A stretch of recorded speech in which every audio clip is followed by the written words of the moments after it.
पिछली बार टेलीस्कोप और माइक्रोस्कोप खत्म कर दिया था और आज बेटा मेरे पास दो टॉपिक है, एक है डिस्पर्जन और एक है बेटा स्कैटरिंग। तो पहले हम शुरू करेंगे डिस्पर्जन, क्योंकि डिस्पर्जन बेटा स्कैटरिंग में डिस्पर्जन के भी कुछ कॉन्सेप्ट यूज होते हैं। तो डिस्पर्जन ऑफ लाइट,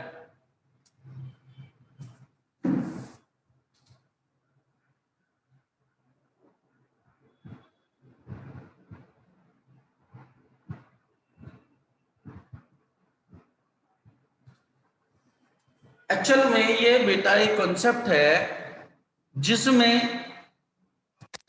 एक wide ray of light split हो जाती है 7 कलर्ड स्पेक्ट्रम्स में।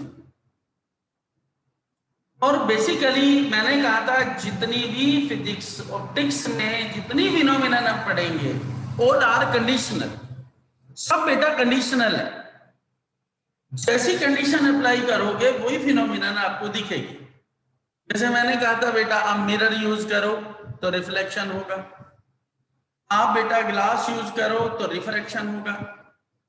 प्रिज्म जो है बेटा वो दोनों फिनोमिनन को ऑब्जर्व करता है, उससे रिफ्रैक्शन भी होता है और डिस्पर्जन भी होता। क्या है, यदि मैं wide ray of light incident करता हूं on the surface of the prism, it split up into 7 coloured spectrums. क्या हर रे 7 कलर्ड में स्प्लिट होगी? नहीं। यदि वाइड रे है तो वो 100% 7 कलर्ड में क्या होगी? स्प्लिट होगी। अब तो आपको अपॉर्चुनिटी नहीं मिली कि आप प्रैक्टिकल परफॉर्म करते बेटा। जब हम प्रिज्म का प्रैक्टिकल करते हैं तो अभी भी ये जैसे थोड़ा सा खुल जाता है, तो प्रैक्टिकल तो मैं कराऊंगा ही सारे। तो जब आप प्रिज्म को देखोगे तो एक पर्टिकुलर एंगल पर देखने पर आपको 7 कलर्स नजर आते हैं। सर है बेटा, एक टॉपिक रह गया था, रिफ्लेक्टिव टाइप। एक टॉपिक रह गया था sir, reflective type telescope. Refracting type telescope रह गया था सर। नहीं हो गया था सर, हो गया था ये वाला टॉपिक। हो गया था बेटा, सारा हो गया था मुन्ना। इसकी तो बेटा पीडीएफ भी बना के थोड़ी रिकॉर्डिंग क्लास भी है बेटा रिफ्लेक्टिंग टाइप टेलीस्कोप की। तो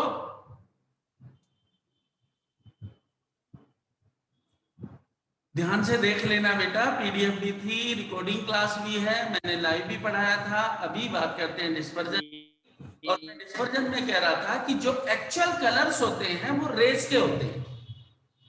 जैसे मैंने ब्लू कलर की शर्ट पहनी है, आपने ग्रीन कलर की शर्ट पहनी है। हमारी आईज को एक प्रैक्टिस होती है किसी पर्टिकुलर कलर को देख के पहचानने की। ये व्हाइट है, ये ब्लू है, ये रेड है, ये ग्रीन है, ये येलो है। इन कलर्स को बचपन से बताया गया है। जब हम छोटी क्लासेस में जाते हैं तो आपको पता है कि सबसे कलर्स की पहचान बताते हैं, ये रेड है, ये ग्रीन है। यदि एक बच्चे को किसी कॉन्टेक्ट में ना आने दूं और मैं सारे कलर गलत पढ़ाऊंगा तो उन कलर्स को ही कंसीडर करेगा। मैं ब्लू को कहूं ये व्हाइट है, मैं व्हाइट को कहूं ये ब्लू है, तो वो उसी को मान के चलेगा। एक्चुअल में ये कलर तो हमने देखे हैं, पर एक्चुअल कलर लाइट के होते हैं। आपने देखा होगा अभी भी जैसे कुछ आजकल लोकेशन होते हैं तो उनमें लेजर लाइट शो करते हैं। कोई पर्टिकुलर डिजाइन बनाना है, पर्टिकुलर कॉन्फ़िगरेशन बनानी है, अलग अलग कलर की रेज होती हैं। एक्चुअल ग्रीन, एक्चुअल रेड, वो रेज ही होते हैं। ये जो कलर्स बनते हैं ये तो एक केमिकल इक्विलिब्रियम है, और इसलिए बेटा ये कलर्स फेड भी हो जाते हैं, उड़ भी जाते हैं। और ये कलर्स में वाइटनेस आ सकती है। जैसे आपके पास ग्रीन कलर की पॉलिथीन है और पॉलिथीन को पकड़ के आप खींचना शुरू करो तो उसके अंदर वाइटनेस आ जाएगी, क्योंकि वो कलर एक्चुअल नहीं था, वो तो पॉलिश थे।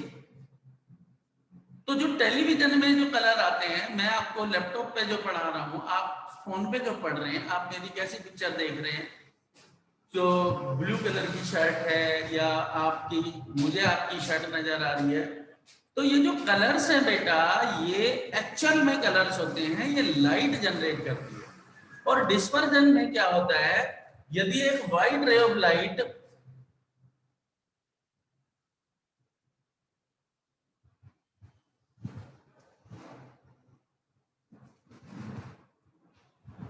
जब एक वाइड रे ऑफ लाइट को इंसिडेंट करता हूं मैं किसी प्रिज्म पर, तो वो 7 कलर्ड स्पेक्ट्रम्स में स्प्लिट हो जाता है, और इस फिनोमेनन को हम डिस्पर्जन कहते हैं।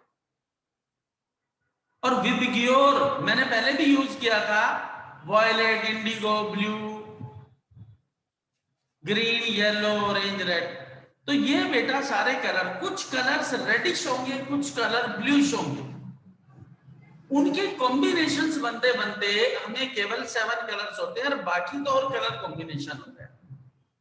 तो डिस्पर्जन ऑफ लाइट क्या है बेटा, जरा देखो।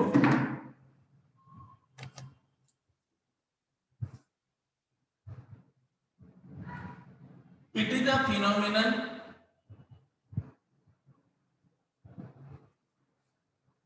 in which a white ray of light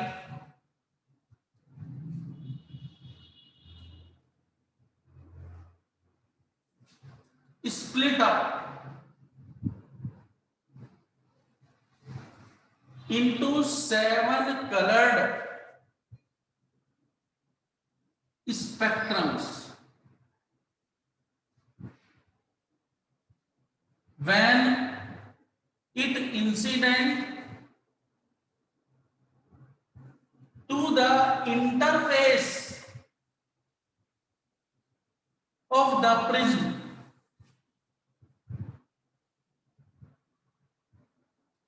जब हम प्रिज्म इंटरफेस पर इसे बेटा इंसिडेंट करते हैं तो ये 7 कलर्स में स्प्लिट हो जाता है। This is due to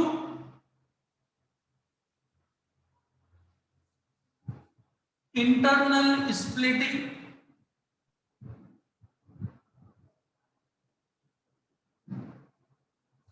and the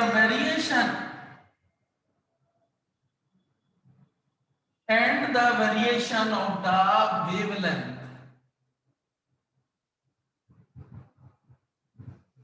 एक वेवलेंथ वेरिएशन होता है और उसके स्प्लिट होने से ऐसा बेटा होता है। तो बेटा यहां पर जो सिचुएशन बनती है, ये एक मेरे पास प्रिज्म था,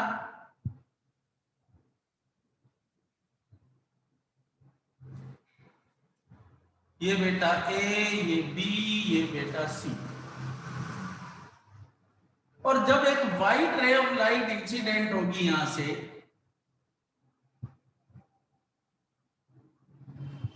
और ये बेटा 7 कलर्स में स्प्लिट हो जाती है। थोड़ा सा ऐसे डाल दो, ये रे बिल्कुल सीधी सीधी जानी चाहिए थी। मेरे पास स्केल है तो स्केल से बनाता हूं। सर एक बात पूछनी थी। बोलो बेटा। सर मैं पूछ रहा था कि जो डिस्पर्जन का एग्जांपल आप बता रहे थे, एक और तो होता है जब हम एक प्लास्टिक के स्केल में देखते हैं तो तब भी हमें स्पेक्ट्रम तो दिखता ही है। बेटा यूं तो सीडी में जो डीवीडीज नहीं आती थी उनमें बेटा, प्रिज्म में, वहां पर बेटा डिस्पर्जन हो जाएगा जहां पर वेरिएशन ऑफ वेवलेंथ होगी।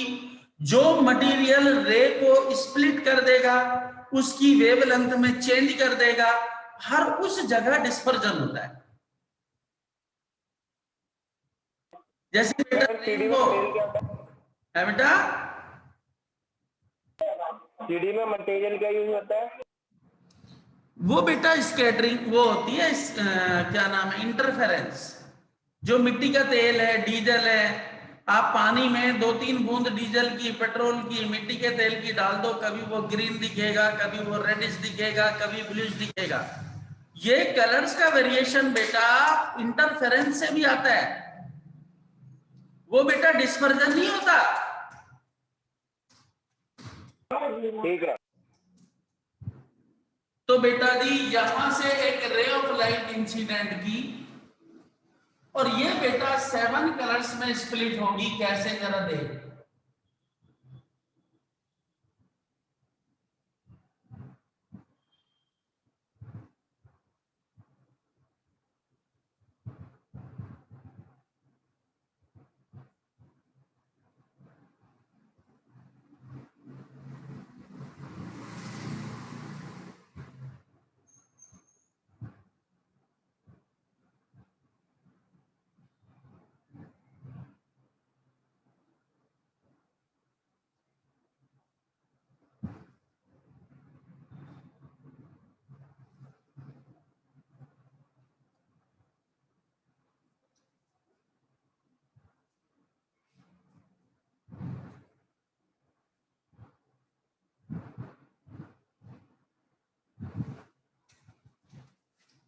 यहां से ये रे आई बेटा और ये ऐसे स्प्लिट होगी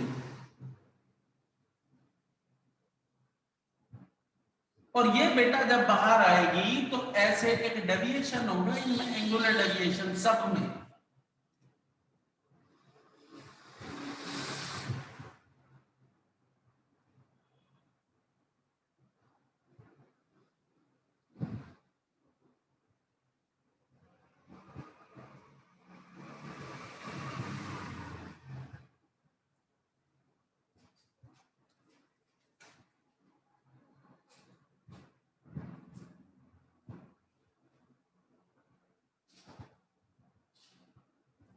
और यहां पर यदि बेटा मैं एक स्क्रीन रख दूं, ये स्क्रीन है,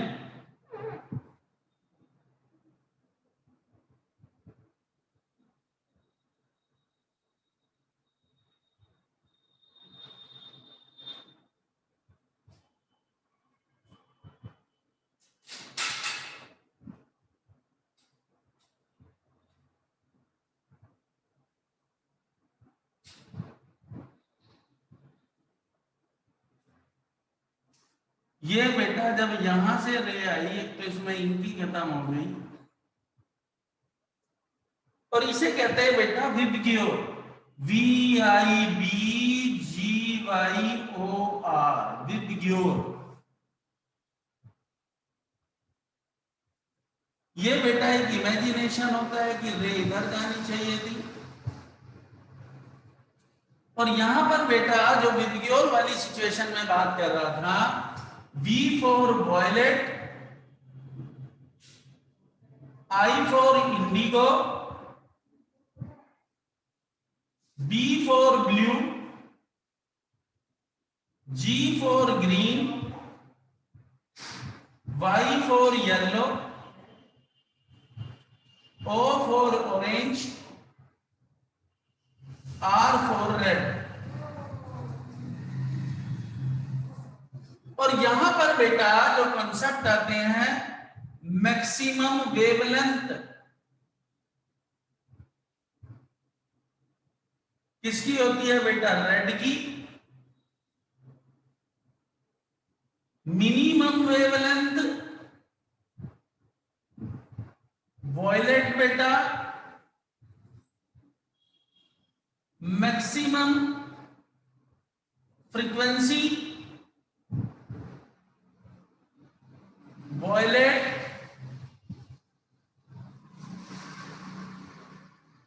minimum frequency red. Maximum scattering blue. Maximum intensity yellow. जो बेटा येलो कलर होता है उसकी स्कैटरिंग सबसे ज्यादा, सॉरी इंटेंसिटी सबसे ज्यादा होती है, स्कैटरिंग ब्लू की होती है, मैक्सिमम वेवलेंथ रेड की होती है, मैक्सिमम फ्रीक्वेंसी वायलेट कलर की होती है। और बेटा जी यदि मैं इस सिचुएशन को देखना चाहता हूं तो ये बेटा क्या थी? वाइट रे। ये बेटा स्कैटर्ड होगी इधर। अब यदि मैं इसके सामने एक प्रिज्म और रख दूं तो ये 7 कलर्स फिर कंबाइंड होके मुझे व्हाइट रे ऑफ लाइट देगी। देखो कैसे, यदि मैं यहां पर एक प्रिज्म रख दूं,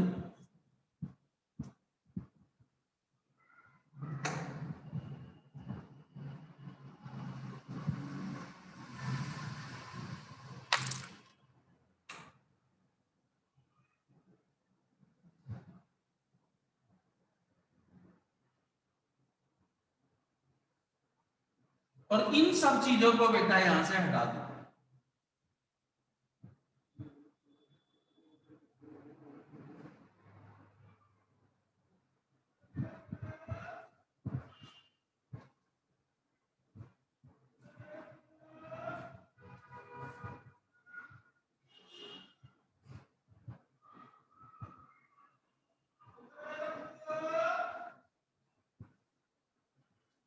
और बेटा इधर एक प्रिज्म बना दूं,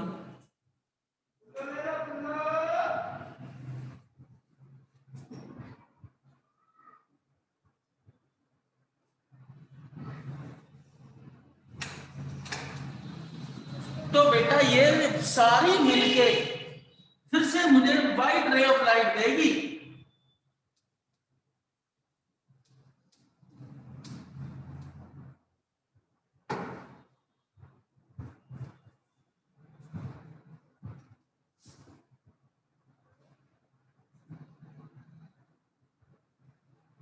यहां से रे यहां पहुंची,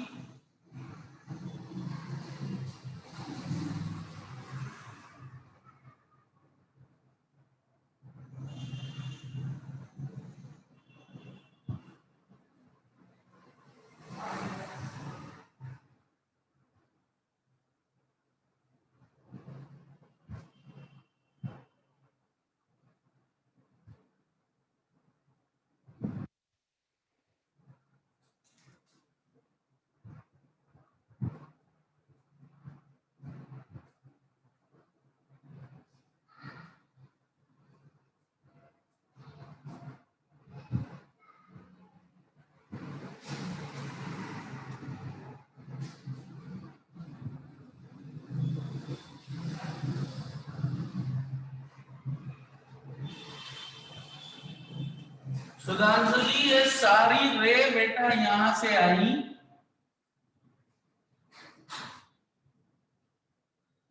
और एक बेटा व्हाइट रे बिल्कुल इसी के पैरेलल यहां से व्हाइट रे देगा।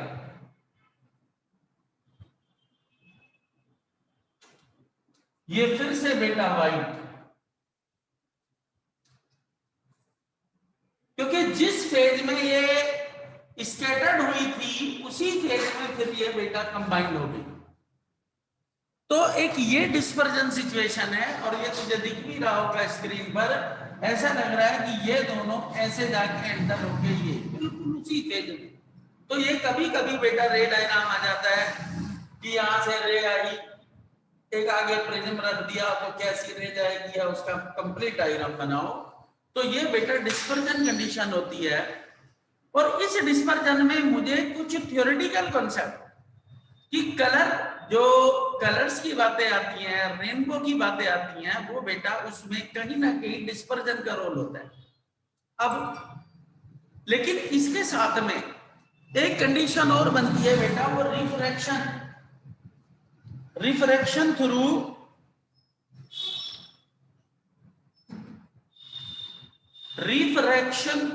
प्रिज्म या प्रिज्म फॉर्मूला।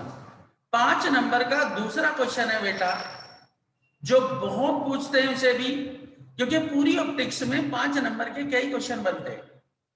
एक मैंने कहा था refraction on the refracting surface, दूसरी मैंने बात की थी ये आपका टेलीस्कोप और माइक्रोस्कोप में से कोई एक आता है बेटा प्रिज्म फॉर्मूला। ये 3 क्वेश्चन करो, एक 5 नंबर का बोर्ड में कहीं ना कहीं जरूर लिखा मिलेगा। इसकी चॉइस में या फिर अलग से, क्योंकि जब ये 30% सिलेबस रिड्यूस हुआ है तो इसमें अलग से भी पॉसिबिलिटी बनती है कि इंटरफेरेंस में एक YDSC होता है, एक सिंगल स्लिट एक्सपेरिमेंट होता है। तो ये क्वेश्चन बेटा तो 5 मार्क्स का क्वेश्चन है और इसमें बड़े सारे क्वेश्चंस एडिशनल होते हैं। तो पहले तो कैसे क्वेश्चन पूछा जाता है मैं वो बातें करूंगा, फिर उसके बाद इसे बेटा सॉल्व करेंगे। तो क्या है बेटा, सबसे पहला जो कंसेप्ट है, कैसे कैसे लिखा आ सकता है, और 2 नंबर का क्वेश्चन इसी में होता है, 3 नंबर का क्वेश्चन इसी में होता है, 5 नंबर का क्वेश्चन इसी में होता है, वो कहां तक एग्जिस्ट करेगा, उसे कैसे सॉल्व करेंगे, वो सारी चीजें कंप्लीट डिस्पर्जन और रिफ्रैक्शन बेटा यहां पर है। तो टॉपिक है मेरा बेटा रिफ्रैक्शन थ्रू प्रिज्म, या और लिखा आ जाता है बेटा prism formula,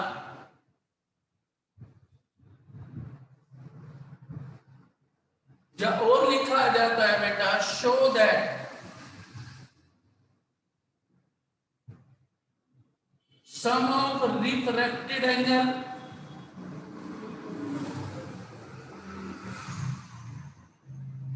is always equals to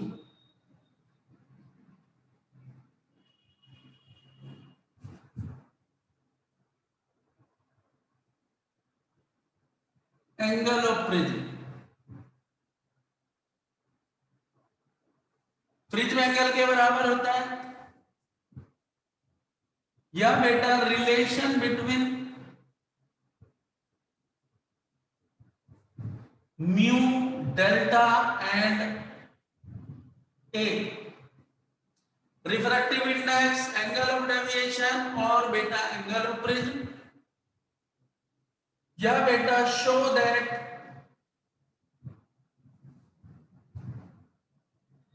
the difference between sum of incident angle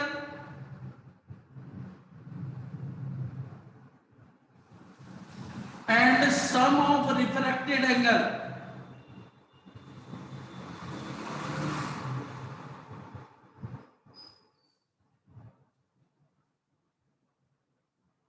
is always equals to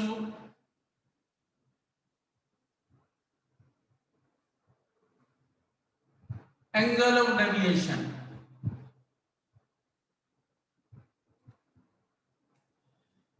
ब्रेविज बेटा देखो कितने क्वेश्चन है मेरे पास।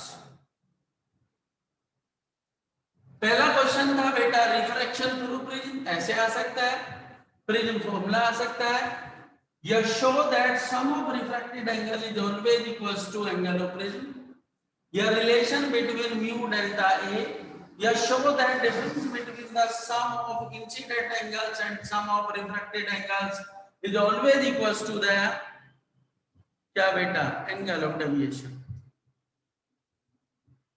तो यदि इस थ्योरी के साथ बेटा इन क्वेश्चंस को देखना है तो मुझे रिफ्रैक्शन थ्रू प्रिज्म क्या करें बेटा, देखो इसका सॉल्यूशन कहो या प्रूफ कहो,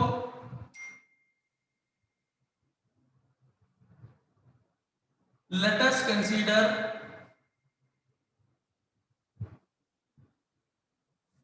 a ray AB या PQ लेता हूं, incident to the interface AB of the prism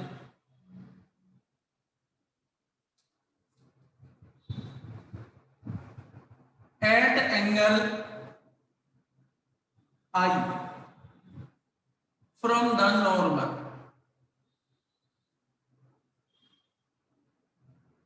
and refract as QR and further emerge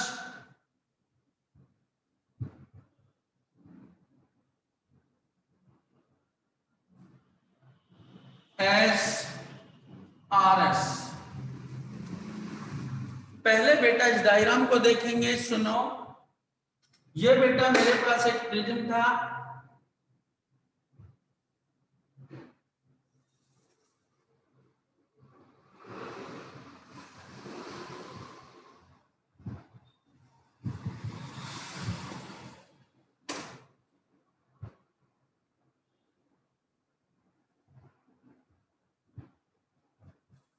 ये बेटा ए, ये है बी, ये है सी।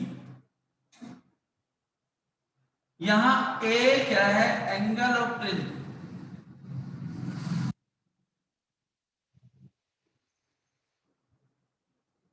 एक बेटा यहां पर लिया मैंने सेंटर ओ, और यहां से बेटा सबसे पहले एक नॉर्मल ड्रॉ करो।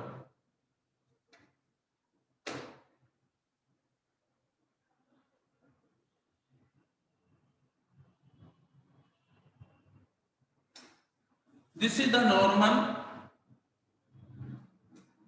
और यहां से बेटा एक रे ऑफ लाइट इंसिडेंट की जो ऐसे जानी चाहिए थी,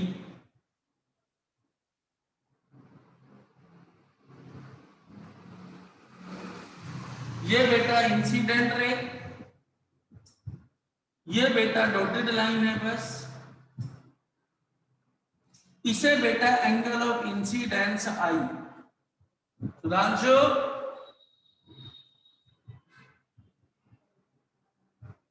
सुधांशु हाँ सर। समझ रहा है ना बेटा? बिल्कुल सर। नहीं? हाँ सर। ये बेटा दूसरा नॉर्मल N2 रे बेटा टुवर्ड्स द नॉर्मल बैंड होगी,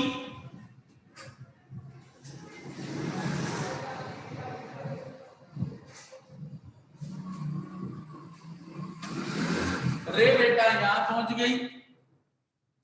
इस एंगल को कहेंगे बेटा रिफ्रैक्टेड एंगल R1, ये बेटा रिफ्रैक्टेड एंगल R2, और यहां से रे बेटा इमर्ज होगी बाहर।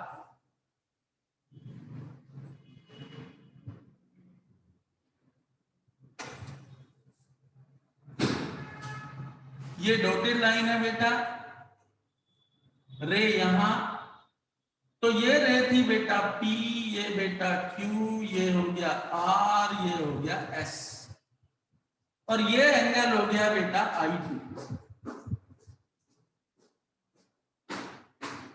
तो incident angle 1, refracted angle 1, refracted angle 2, incident angle 2, and this is the angle of deviation, and this is the O dash. एक पॉइंट मान लिया बेटा O डैश। तो पहले तो इन सारे एंगल की कॉन्फ़िगरेशंस लिखो। क्या है बेटा? एंगल N1QP इक्वल्स टू बेटा I, angle OQR equals to बेटा R1,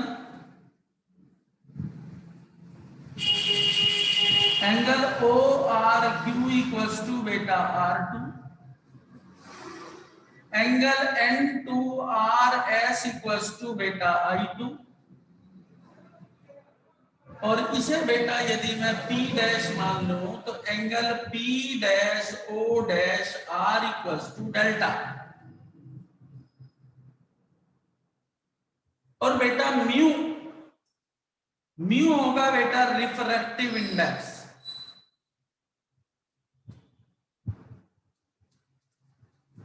एक मिनट बेटा इस कॉन्फ़िगरेशन को देखो पहले, फिर आगे बात करता हूं। देखो जरा ध्यान से,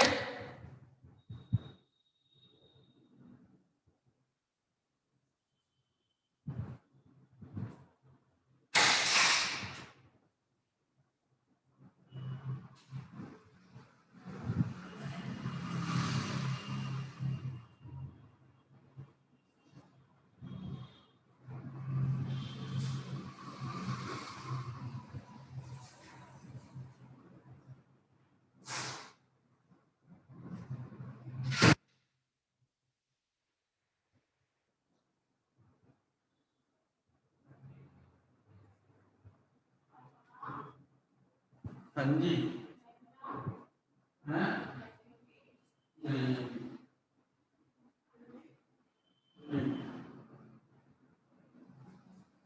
हाँ बेटा,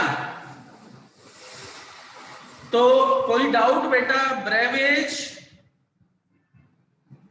गरिमा, नो सर। No sir. अब बेटा मुझे चाहिए बेटा रिलेशन। प्रिज्म फॉर्मूला एक्चुअल में क्या होता है, relation between refractive index, angle of prism और बेटा डेविएशन। और इसी से जैसे मैंने कहा था कि ग्लास का यदि आप रिफ्रैक्टिव इंडेक्स निकालना चाहते हो तो इसी से बेटा एक फॉर्मूला आता है और उसी के थ्रू हम क्या करते हैं, रिफ्रैक्टिव इंडेक्स निकाल सकते हैं। वो इसी रिलेशन को यूज करेंगे जो मैं अब बेटा कराने जा रहा हूं। तो देखो बेटा, सबसे पहले क्या करें, इसे मान लेता हूं एंगल 1, ये हो गया बेटा एंगल 2। पहले डेविएशन निकालो बेटा। In triangle